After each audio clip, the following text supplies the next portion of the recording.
Decio Terrana, oggi l'UDC si riunisce nel suo coordinamento regionale per dettare le regole in vista delle prossime elezioni europee.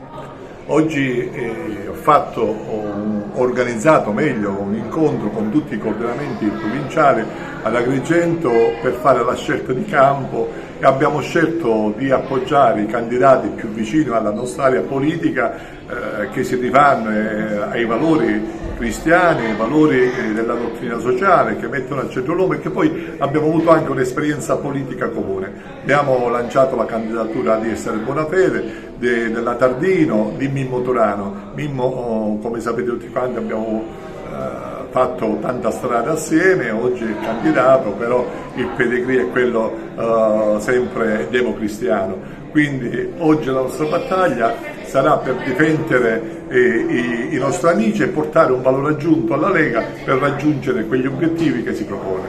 Come spiegare agli elettori l'accordo con la Lega? È un accordo politico, un'intesa politica. Noi non eravamo nelle condizioni in questa fase di organizzare una lista, dovevamo fare una scelta di campo e ci siamo alleati alla Lega. Oggi un'interessante iniziativa, un incontro con coordinatori di tutta la regione per discutere e delineare il futuro impegno dell'UDC alle prossime elezioni europee. Una riunione organizzativa dove si parla anche di elezioni amministrative, perché in Sicilia si vota anche in molte realtà importanti, quindi un lavoro con i candidati e con i coordinatori.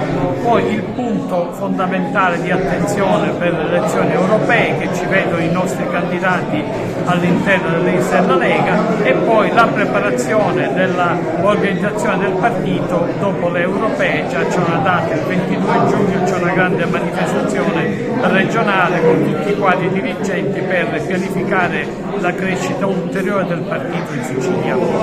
L'accordo con la Lega da cosa scaturisce? Tutto dalla necessità di creare un grande gruppo politico, tant'è che fa l'accordo fra Lorenzo Cesa e Matteo Salvini, si sta dando vita al gruppo parlamentare dell'UDC alla Camera dei Deputati, quindi che è un riconoscimento importante, e poi un progetto che sicuramente non è di scopo per le europee, ma è di più ampio respiro per le nazionali.